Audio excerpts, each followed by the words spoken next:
Morning guys, welcome back to the channel. So, we're back in Indiana with the Newport.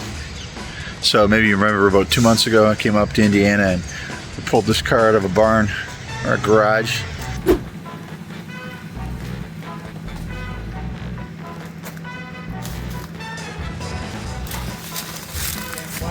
Yeah, we're good over here. These wheels rolling. Okay, careful, the corner's long. Yeah, you're still good. Still good. Straight. You're gonna make it.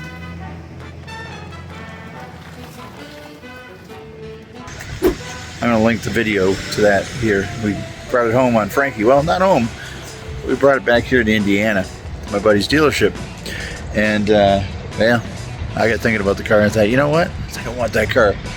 Originally, it was purchased for the dealership. They were going to run through an auction. It's a local car here, South Bend, Indiana is where it came from. And I got looking at the car and I'm like, you know what? I'd like to do a will start on that car. So let's take a walk around and see what we got. So what we got here is a 1967 Chrysler Newport Custom.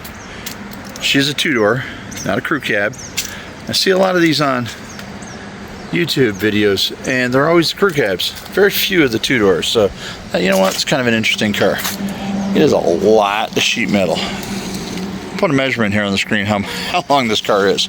But let's see what we got here. So we've got a little bit of patina, we'll call it, on the edges here. Just a little bit of surface rust starting to show through here. Obviously that's going to clean up fairly nicely, get all that kind of mold and mildew off it. The glass is all in great shape. All the chromes here, little things like this is all going to clean up. The glass is going to clean up very nicely. All right, coming along to the hood, still on the body lines, we get a little bit of that surface rust showing through. The car was owned by a subscriber of Hemming Motor News. We got an inspection sticker here from 1980, which is kind of cool. Arkansas State Police. So, let's figure out where this car has been. We've got the wheel opening covers here. It is a disc brake car. You can see they've got the disc brake wheel covers on it too. So, those tires are, well, let's just say they're quite old. We do have dual exhaust back here. The last year it was plated was 2010. All right, so that's about 15 years ago. What we don't have is keys. All right, so when we got the car, there's no keys for it. So there's a title. Keys could not be located. So we've been able to make a copy, or take the ignition out and had a copy of the ignition key made. So today we're going to try to get into the trunk, pull that trunk lock cylinder, and get that taken care of. We're missing our antenna here. So yes. Does it need paint? Yep. But is it all there? Is it totally complete? It is. Let's take a look at the inside of this thing.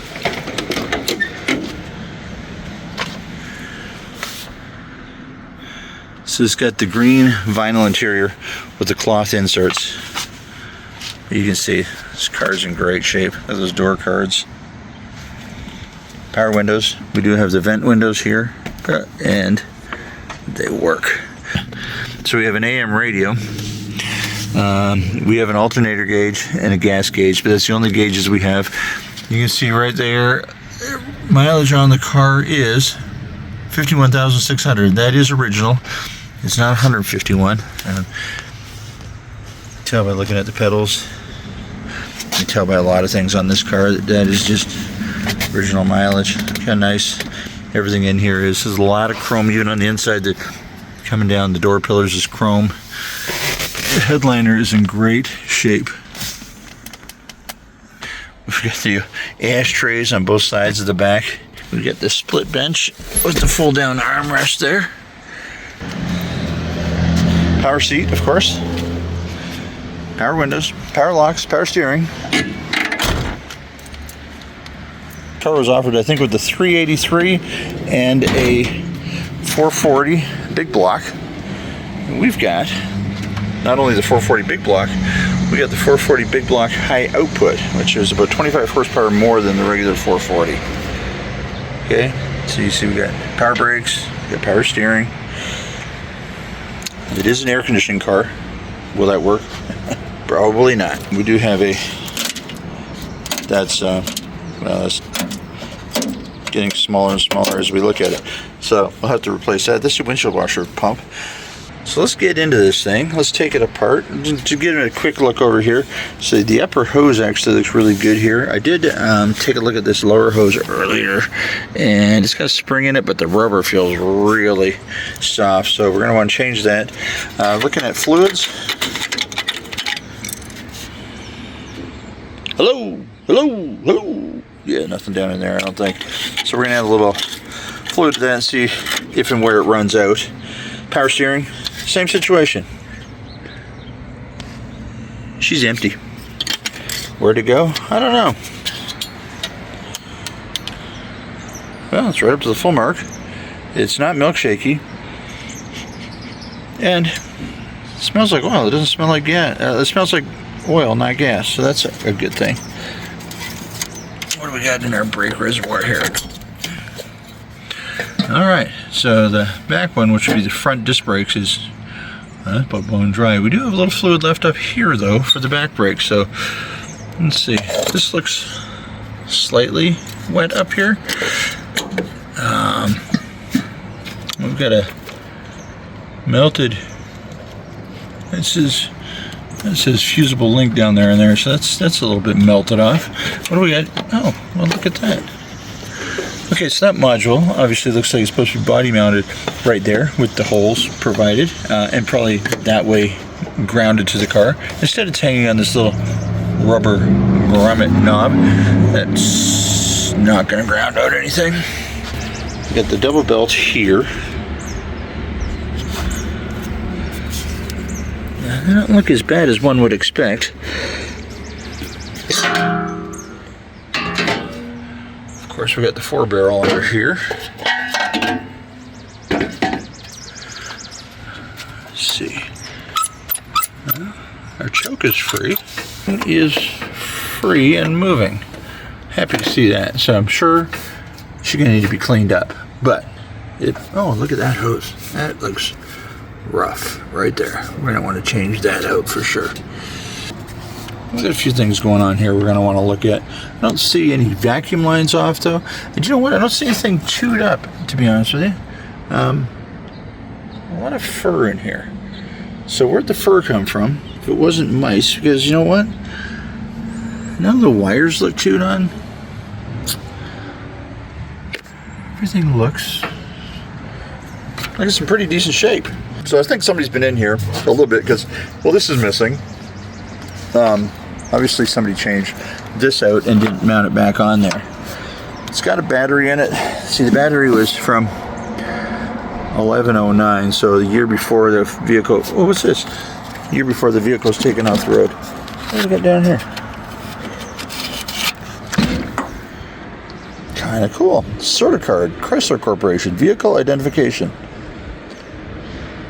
Huh. That is pretty neat that that's still with the vehicle. It's got a little pouch down here. See that? Vehicle Certiguard. Do not remove. For dealer use only. That's kind of cool. Battery cables. Well, that's red, and this is red. It's got the 2 red option apparently. This, look at that. Doesn't look good. Oh, it's way loose. So, pretty good chance that wouldn't start the car anyways. We've got this cable here. Oh, look, it's loose inside of here. Nothing about this is in good shape. Oh, and guessing this is what they used as a battery tie down. Maybe a hook into here. Not sure what they had going on here. Yeah, I don't know what they had going on here. So, oh, there's another bungee cord, double cord. Oh, it's the double bungee option. Popular with the big blocks, apparently. All right, so we've got the chrome valve covers, because chrome will get you home. And see the oil filter down here right on the front of the engine. Looks like that power steering pump, maybe the line's leaking. It's very wet up in here around the unit itself.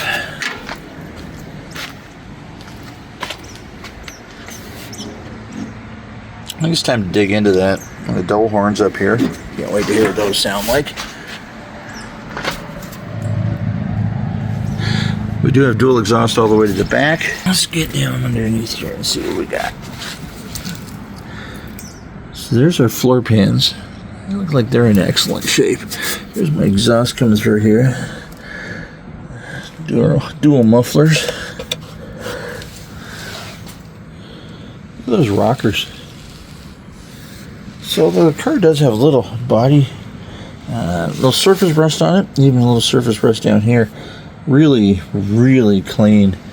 Like I say, there's zero rot on this car. Look at those tires. Wow. They've been on there for a while. That would be pre-date code. They leave us anything in the glove box. Those are cup holders of the day. We had, I think this was a set of points. Yeah, points. So definitely, absolutely need those. We went through some of this in the first video when we found the car. What? Okay, I think this is the key that Justin, my buddy, had made up for me to start the car. So there's two keys for this car. This is before cars went to the single key option. So you had a key for the trunk and the doors and a key to start the car. Two different ones. Ford did it, Chevy did it, Chrysler of course did it. They were all doing that back then. So let's get into it, start cleaning it up and see what we got. Wow.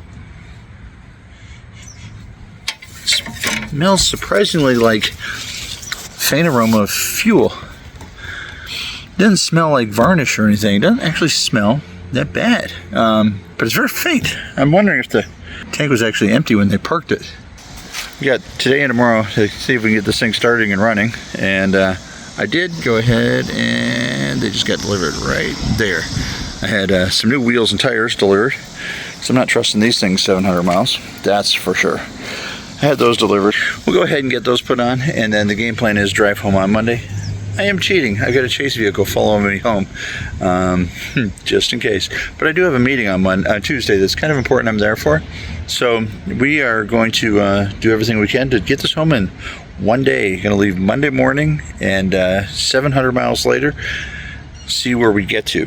All right, I am at my buddy's shop at Rock Solid Motorsports. You've seen that before on the channel, but I am going to do my best to do this out in the back. They are busy today and tomorrow while I'm working on this with service work and customers' cars and things like that, so they don't really have room for me to bring it in on one of the lifts, which is totally cool because I really want to try to do this thing out here in the yard and just see what I can come up with. You don't always have the luxury of having, you know, a shop nearby. I brought all the tools with me that I need in van, so pretty much gonna be doing this on my own back here. Let's do this, guys.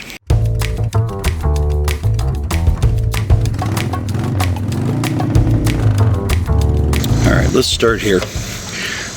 These cables are no good, so I'm gonna take this cable off of here and I'm gonna run down to CarQuest and see if they can't make me a cable or have one in stock.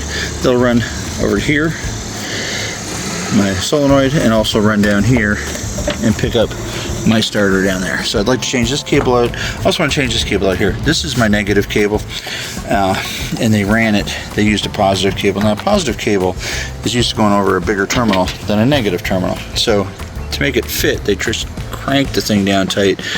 There's no wiggle room in there. It's just like, and it looks dumb having a red cable on a negative side. So let's get this thing off of here. We'll pull it back here where it grounds to the motor, and I want to check and see where it grounds back from the block to the body. Make sure we've got a good connection there so the chassis got a good ground as well, because this currently only grounds to the block. So I just want to make sure we got a good ground to the chassis, and then we're going to try to get this fixed up here because we're not going to draw any amps through there, turn this thing over. So let's get these cables out.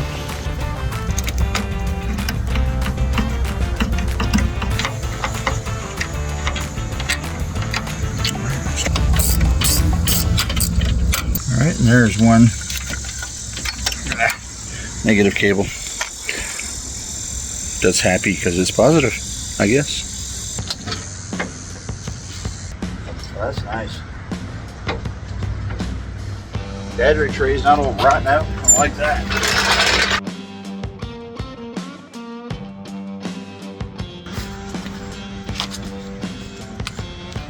Deluxe 75 belted, tubeless,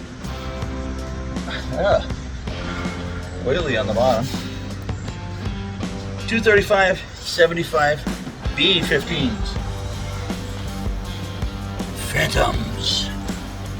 Phantom Deluxe.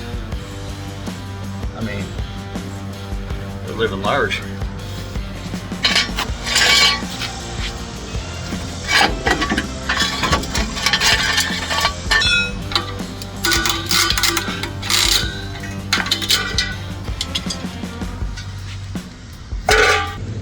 We got a lug nut missing here. So clearly we got the 5 lug package, but we only got 4 lugs. So let's get that off of there. Seems to be pretty tight. We don't have a whole lot of movement in that, which is good for the front end and the bearings as well. I think I'm going to put it off the jack stand, set it down again, loosen those lugs, and get this tire up so we can really get in and see that starter. I think a good start here would be taking all our 4 caps off, putting a little PB blaster on all those, because judging by this first one, they're going to be a little tight to get off.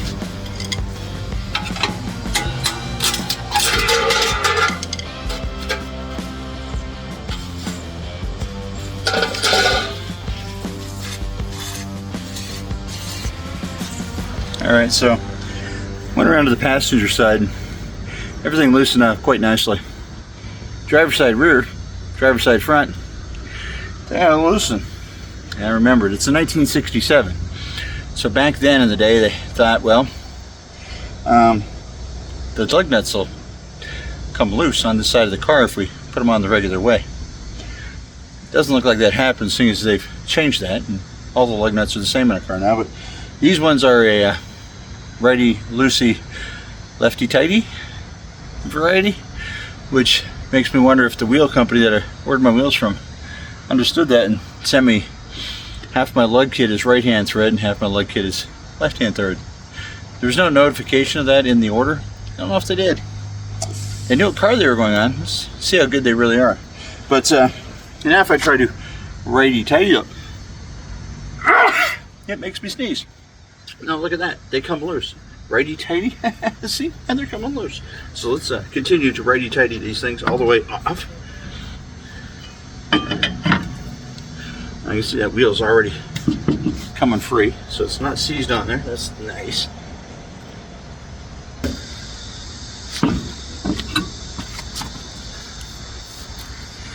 Yeah. Date codes? No. Oh. They were made the same time the Book of Deuteronomy was being written. Right there. Wow. Pads are like brand new. Rotors, not so much. I'm going to take those off and see if they can be turned. I don't know if they've been turned before. We're going to find out. We have grease fittings on everything, and we've got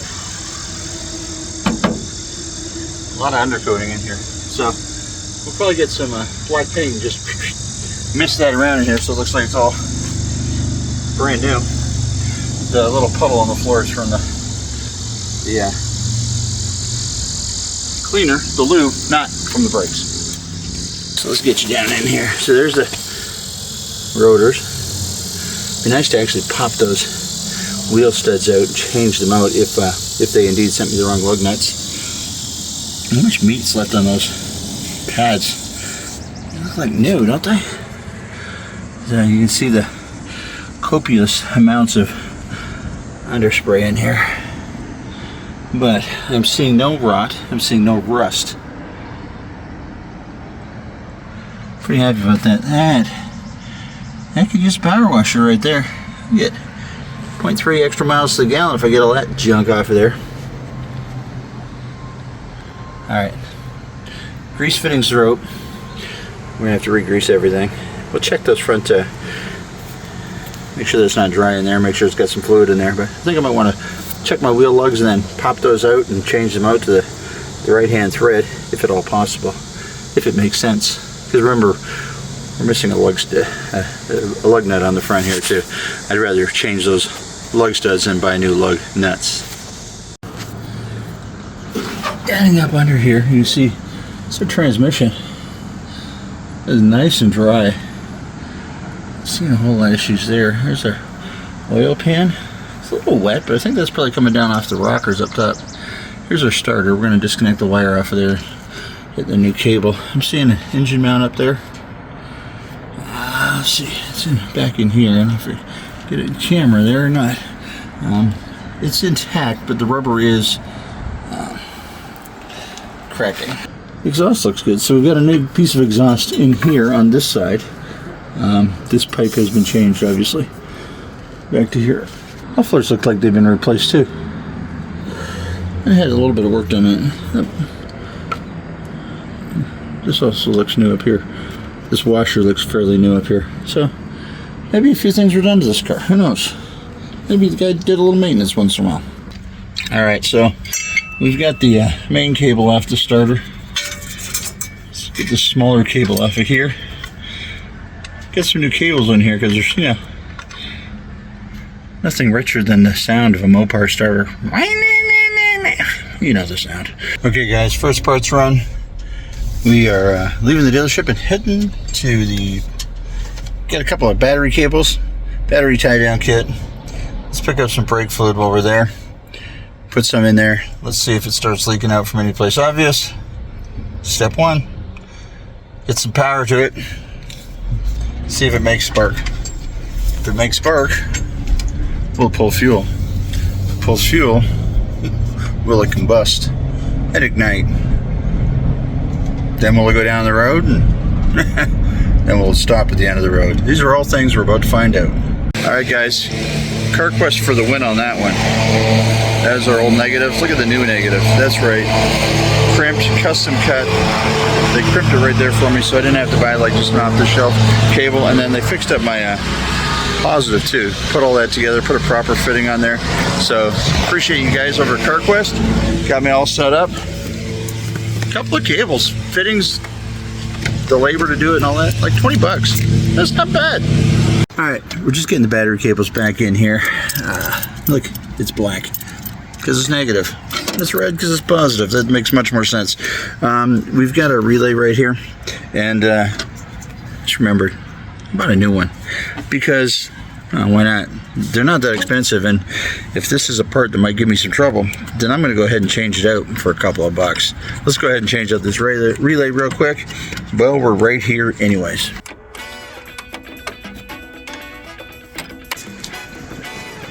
Alright, we got a couple new battery cables in here connected down at the starter, so let's throw a new battery in here.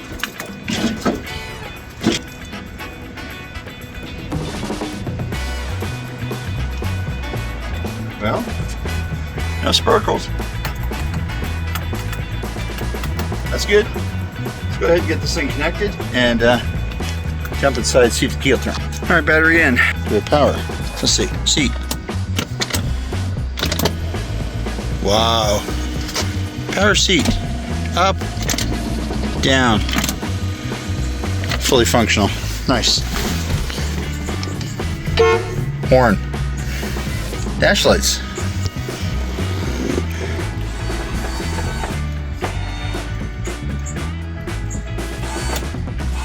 Well, that one's making noise, but we don't have the key in yet, so let's pop the key in here and see what we get. What else works over here? Let's see. Wipers. Oh yeah, we got wipers. Washer. You can hear the pump screaming over there. Lights. Well, the voltage gauge jumps. I'm going to take a look at that. Let's see. That's true. Oh, that's the flashers over there. Alright, maybe that should be on. Wow. The vent fan works. High. Heat.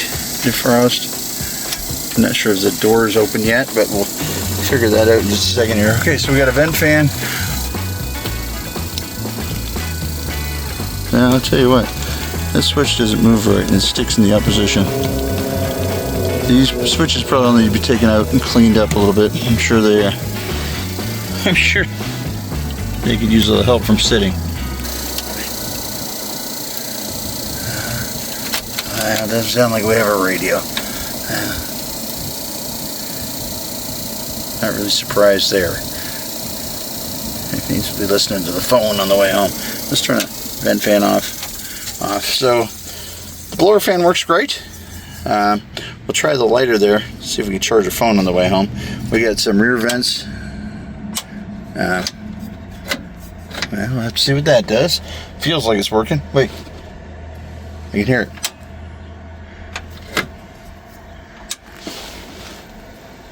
There's a vent someplace back there. This is off. I can hear it blowing in the back someplace. I gotta do a little research, see what's blowing back there.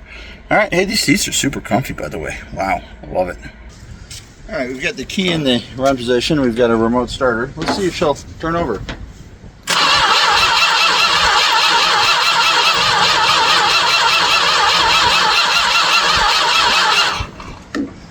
Oh yeah, she turns over just fine. And it sounds like she's got decent compression because she's not spinning real easy. So let's go ahead and check and see if we have spark and go from there. Okay, we got our spark tester in here. Let's turn it over and see if we can see a spark. That'd be negative on the spark, so probably gonna start with points. All right, so technical difficulties. I had just gotten the screw out of here that goes in there, and my buddy was helping put the ignition back in the car, and the horn blew, which is right here. I jumped, and I'm not sure where the screw is. Alright, so we ran a scope down in here, and we're pretty sure that the screw that got dropped in there didn't actually get dropped in there. It's gone down someplace to never be seen again. Anyways, back to points. So they're old points, new points. Put a new condenser in there, and a new screw. So let's get these guys in there.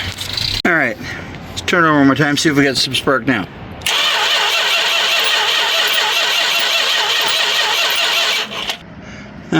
Spark plug wires coming in through here. Okay, that's still a nabob. Nothing there. So let's check power at the coil. Alright, remember we found this little box here? It was just hanging on that little rubber grommet. It's clearly a couple of mounting locations for that right here.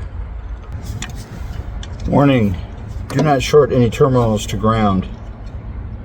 I wonder if they were worried about that. So they didn't connect it to a ground. Alright, so if I go any bigger with the holes, the bolts won't fit through here. So I'm just going to put brand new holes right beside it. If any of you guys like me watch Dalton over at Pole Barn Garage, you understand exactly the procedure I'm about to do. He's a master at this. I'm just a young grasshopper. I got the torsion bars for the hood here kind of in my way. So let me see if I can fandangle this. Try to do this with the drill instead of the driver, just because it's got a longer nose to get back in there.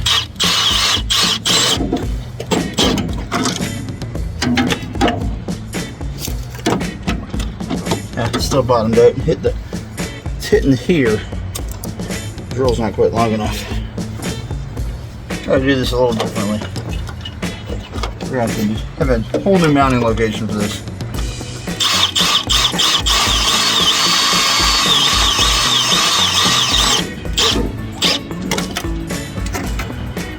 Alright, pull the old one off. New one comes with a wood screw. It's awesome.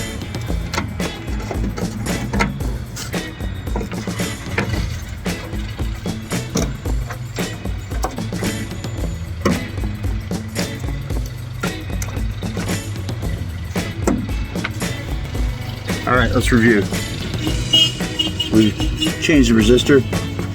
We mounted this module to the freight roll. Now we're going to turn the key on and once again check for spark. Okay, update. We've got spark. I had the tester down. And, well, it's hard to see it on camera. So I just, look down here. Look at that spark plug. Champion. I don't know if you can see that, but there's a plug. It's fairly original. That one's been changed. Champion in there, so let's see what we got. Alright, we'll pull the plugs out, and well, one of these things does not look like the other. So yeah, it's like some kind of an extension piece. We're guessing an anti-fouler or something. The threads seem fine, so I don't think they put it in because the threads are stripped. Threads seem fine, it threaded in and back just fine. So we're gonna try to run without that and see what we get. We might have a little oil blow by in that cylinder, and that was supposed to help. Who knows? All right, we've got an inline fuel filter down here. You see that right there? And before we crank this thing over too many more times, let's try to pull that filter out of there. I've got a catch pan on the bottom. We're gonna see if we're pumping any fuel, and if we are, let's not get all that junk up into the carburetor. All right, made in Brazil. I don't know if you can see this, but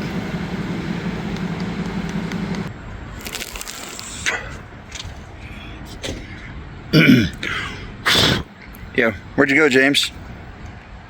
It's a little rusty. All right, I've got my plugs. 0.035. I'm just gonna put just a little dab of NECs on here. Not much. A little dab will do you. And start running new plugs in this thing.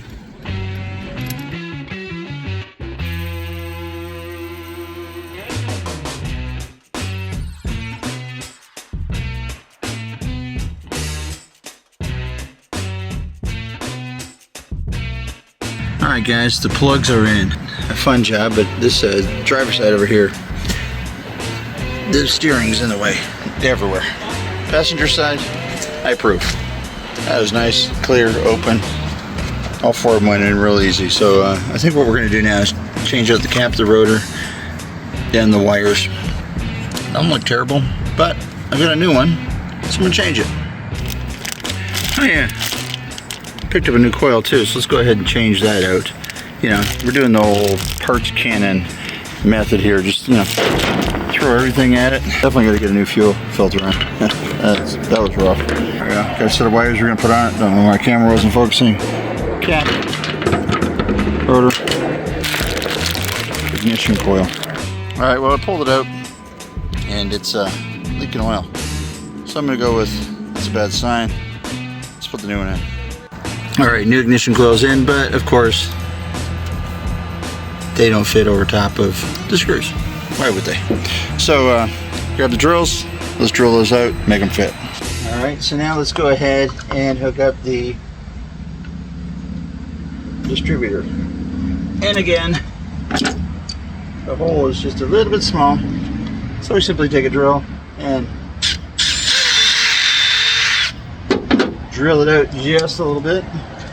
Alright, so I've bumped the engine over and I've got the points right up on top of a lobe, and so my gap in here is between 0.014 and 0.019, and I don't fit in there right now with a 0.017. So I'm going to adjust that gap and open it up a little bit. I'll undo the screw down here to loosen it, and I'll use a little screwdriver to push this back so I get the right gap to tighten her back down again.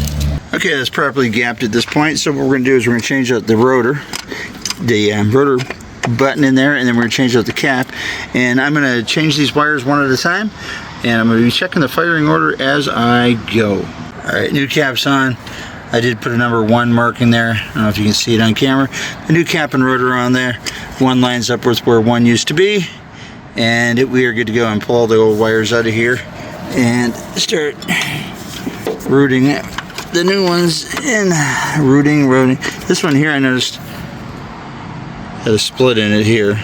Yeah, probably not the greatest thing.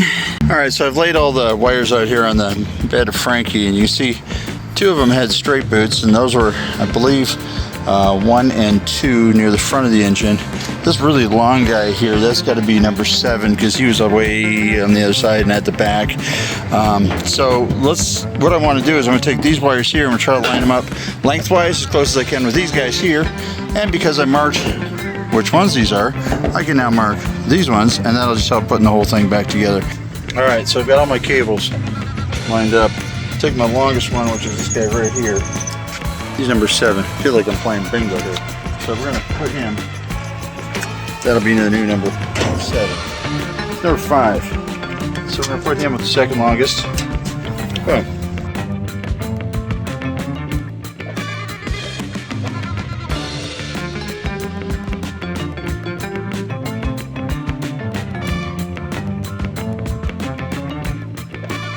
we pretty much just took the process of elimination and laid out all the cables so they match size-wise. So now we can run them one at a time. We'll start with the longest one because I like a challenge. So here we go. Let's go for it.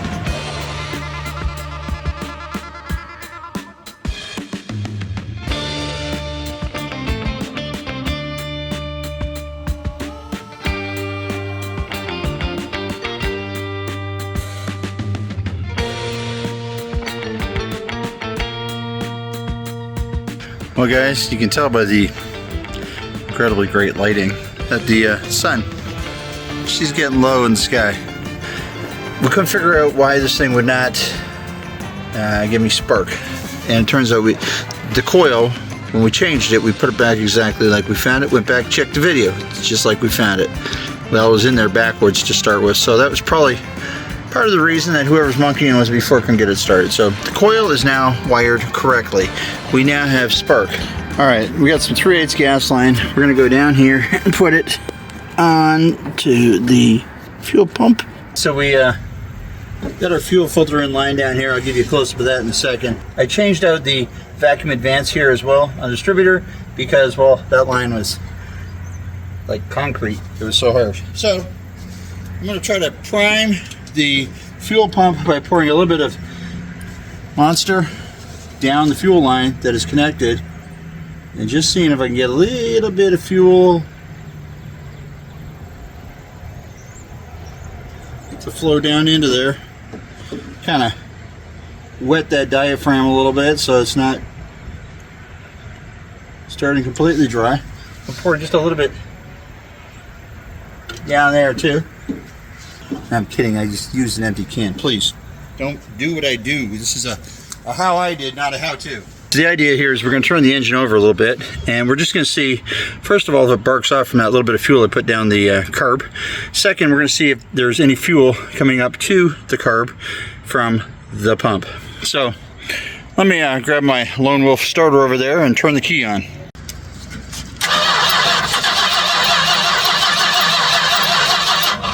Did you hear that? It's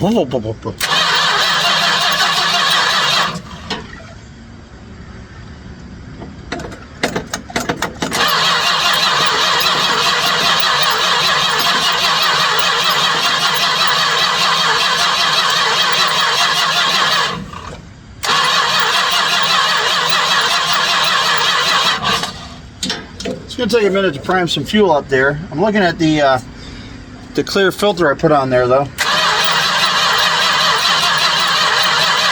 She's not pulling any fuel. So let me give a little squirt down the carb. Take my Monster back over here.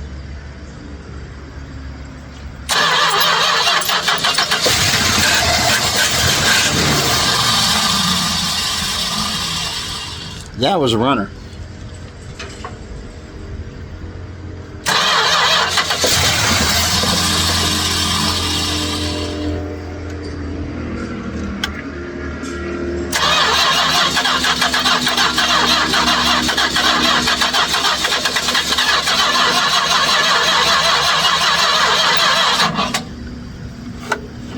Okay, the problem is we still haven't pulled any fuel out of the tank.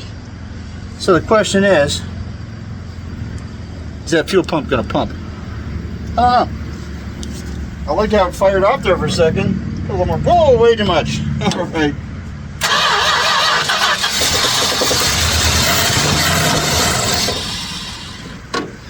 That's a starter.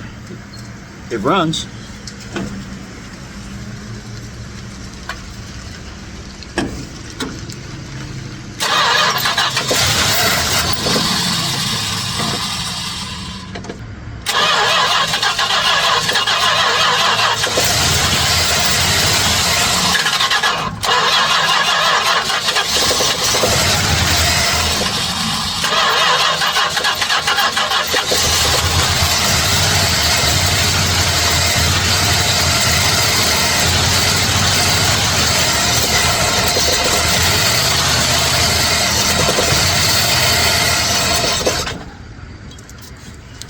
She's a thirsty girl, isn't she? You still got a huge vacuum thing back Oh, yeah. Let me fix that real quick. That'll be part of it. Alright guys, it's late. the end of day one.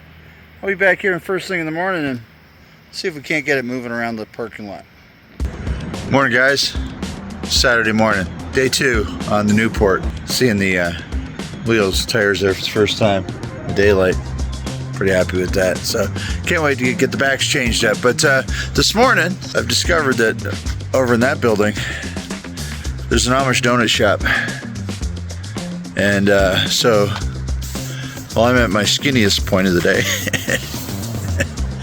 Yeah. I think it'd be a good time to crawl through the back seat and see if we can't get this trunk open. Who knows? Maybe there's a bag of loot in that big old trunk. I mean, there's room for a bag of loot in that big old trunk. How big is that trunk? It could be at least a 4 foot, maybe even a little bit more than 4 foot deep trunk lid. There's a lot of sheet metal in this car. A lot of sheet metal. So let's try to get in here. We don't have keys for doors.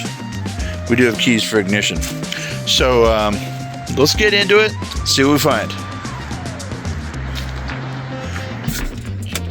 All right, cold start. Give it a couple pumps there.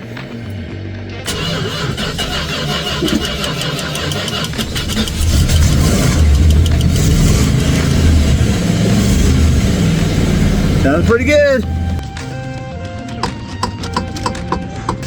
Let me get back to you. All right, so after a little bit of research, the trick is push back and then lift up. What in the world?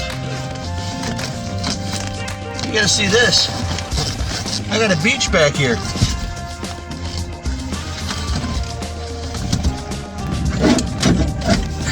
Oh boy, that's a long ways back. Ah, that was a golfer, I think. All right, so here's our seats.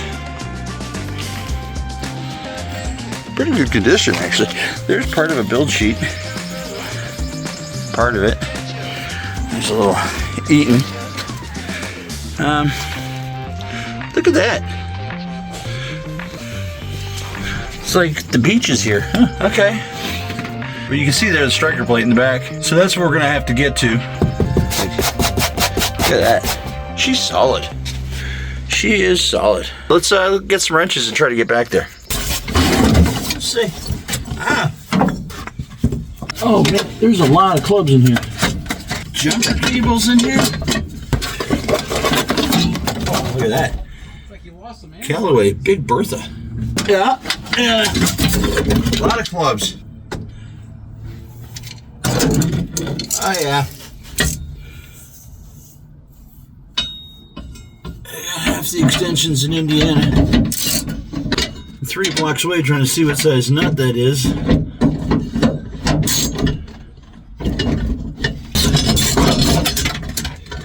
Right. That's right. How many sockets it took? It's as tall as I am. Alright, so last night I put fluid in the master because it was out.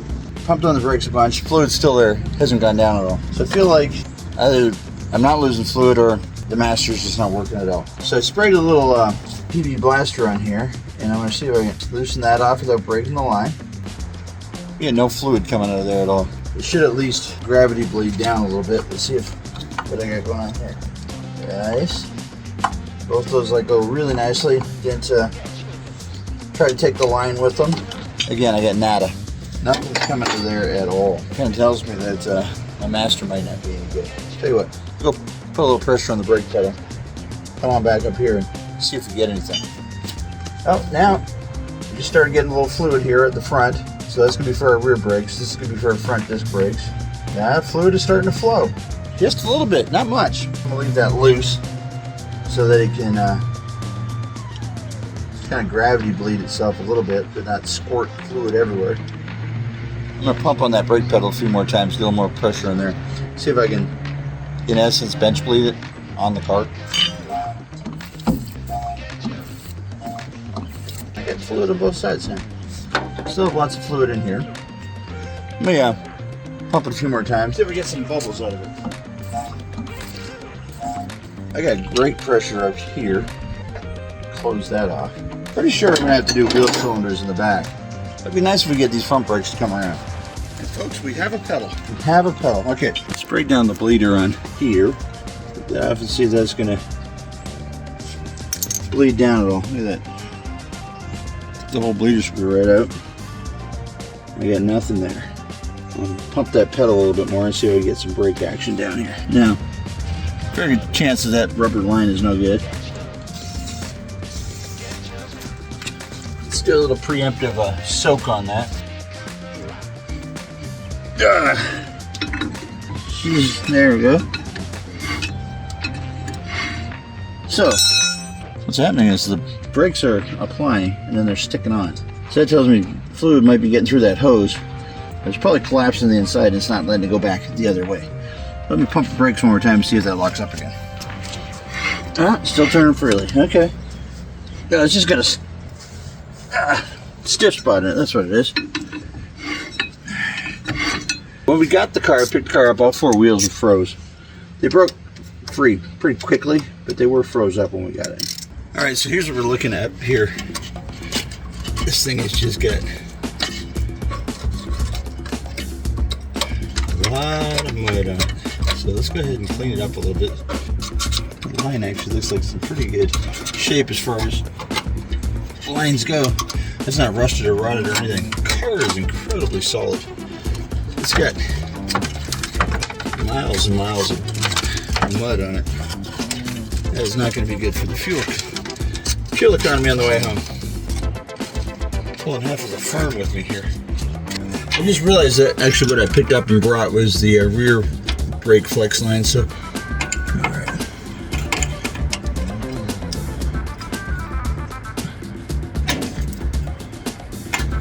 All right. That came out of there nicely. Oh, look at that. We got fluid there. I think we have fluid there. Is that? Let's see if we got fluid at the other end of that lamp. Yep. We do. We got fluid at this end of the line. Next, let's check the other end of the line, shall we?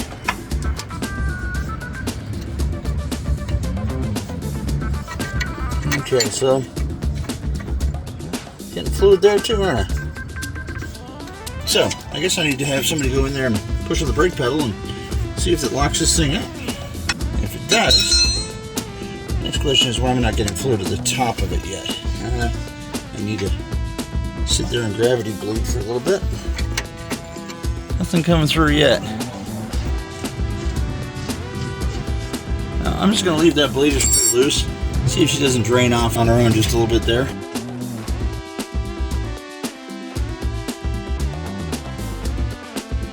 So I got the bottom caliper bolt out here. There's a hole for a top caliper bolt, but no bolt there. Alright, so it seems like the problem is this rubber line here because I can't get any fluid through it. So I've got a couple of those ordered. They won't be here till tomorrow morning though. So I was able to find a replacement bolt for the caliper, the one that was missing at the top. So let's go ahead and put the caliper back on. And I got some left-hand thread lug nuts. A little harder to find than you might think. So everything seems nice in here. Let's get that caliper back on.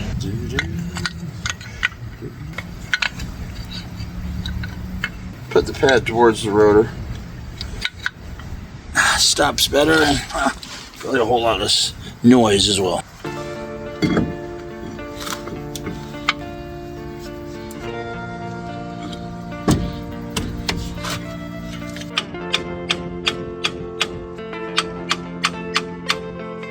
See if I can get these pistons in at all. Big old C-clamp in there and see what that'll do. It doesn't want to sit up on there, of course.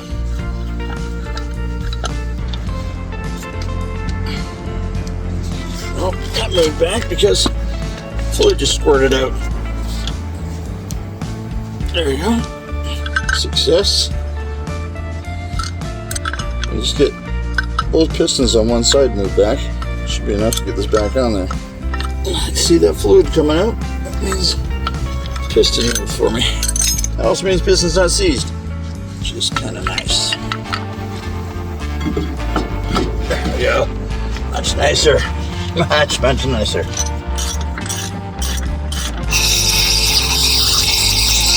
Behind a little Honda Accord on the way back over here from the parts store, and this guy's gonna be funny. That engine is just a racing. Driving the minivan and staying right there with them, and not even half throttle. Driving that thing like it's a race car. It's pretty funny. He was taking it pretty seriously. He had his best girl with him, and he's trying to impress her, I guess, and all that. That was adorable. Alright, that is back together.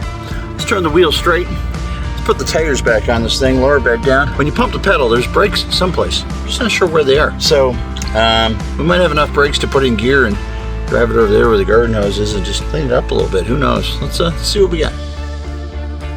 Just a little lube on those before I put the lug nuts on.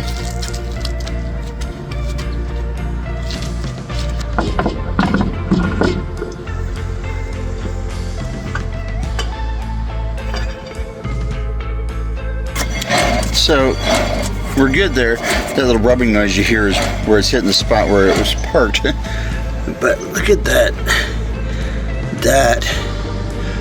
That's about 1/28 of an inch clearance there. There's not much. So I'm gonna see if I can get some real thin spacers for behind the fronts here. Not sure that they knew it was a disc brake car. There's my buddy over at Sleeper Dude always says, check your rear end, boys. Nobody else is gonna check it for you. So let's get in here and see. This thing's obviously leaked some oil in its day. Oh, it runs right out. You know what? It looks pretty clean dripping over there. Pretty clean oil. What I'm down here for is up here. I'm gonna try to get that brake line broke apart without actually breaking anything. See if I've got fluid there. Okay, so we've got too much of this. They wrapped the spring around the outside of it. It comes right to the nut, and so the problem is I can't get a line wrench on there because the opening in the line wrench isn't as big as the spring. I'm gonna have to get the old vice grips out on this one. All right, guys, let me give you an update from under here. This is where the rubber line comes down into the distribution block that goes to the left side and the right side, and here's where it joins into the metal brake line. I loosened this nut off, and I've got fluid here. You can see my finger. So this brake line appears to be swollen and not letting anything through. So I'm taking off the bracket up here, so I can do this, bring it down, change it out down here. I think I've got the part with me to do it. I won't know until I get it down. It looks a little different, but I think it's gonna fit. So let's get that out of here. All right, this appears to be the part I need, I think. Oh, that was it. That might not be the right flare on the end of that. All right, let me look.